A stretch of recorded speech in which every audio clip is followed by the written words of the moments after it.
અમદાવાદના ચંડોળા તળાવમાં ગેરકાયદેસર બાંધકામ કરાયેલી 1.5 લાખ ચોરસ મીટર સરકારી જમીન 2 દિવસમાં દબાણો દૂર કરીને જગ્યા ખુલ્લી કરવામાં આવી। જ્યારે હવે કોર્પોરેશન દ્વારા ચંડોળા તળાવની ફરતે ₹3 કરોડના ખર્ચે પ્રોટેક્શન વોલ બનાવવાની કામગીરી શરૂ કરવામાં આવી છે।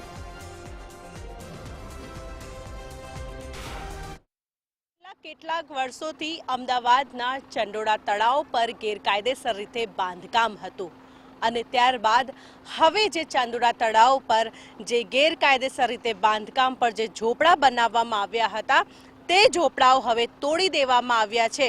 પરંતુ આ ચંદોડા તળાવ પર હવે બીજી વખત ગેરકાયદેસર રીતે બાંધકામ કે એવા ઝોપડા ના બને તેના માટે જે હવે અમદાવાદ મ્યુનિસિપલ કોર્પોરેશન દ્વારા જે પ્રોટેક્શન વોલ લગાવવાની જે કામગીરી જે છે શરૂ કરી દેવામાં આવી છે।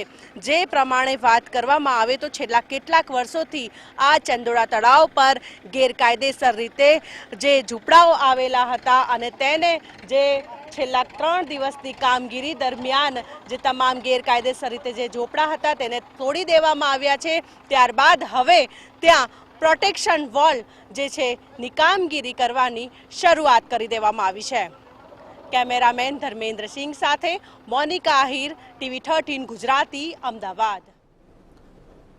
ચંડોળા તળાવમાં ગેરકાયદેસર રહેતા લોકો સામે તંત્ર કરશે કાર્યવાહી। ગેરકાયદેસર રહેતા લોકો સ્વૈચ્છિક રીતે જગ્યા ખાલી નહીં કરે તો કરાશે કાર્યવાહી।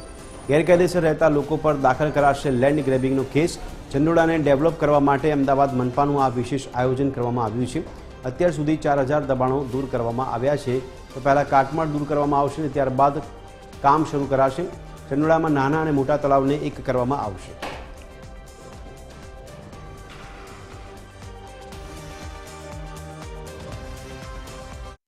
વિભાગો જે છે એ નોટિસ પણ આપશે અને છતાંય પણ જો કોઈ નહીં માને તો એવા કિસ્સામાં મહેસૂલ વિભાગ દ્વારા લેન્ડ ગ્રેબિંગ કાયદા હેઠળ દબાણ દૂર કરવાની કામગીરી પણ કરવામાં આવશે।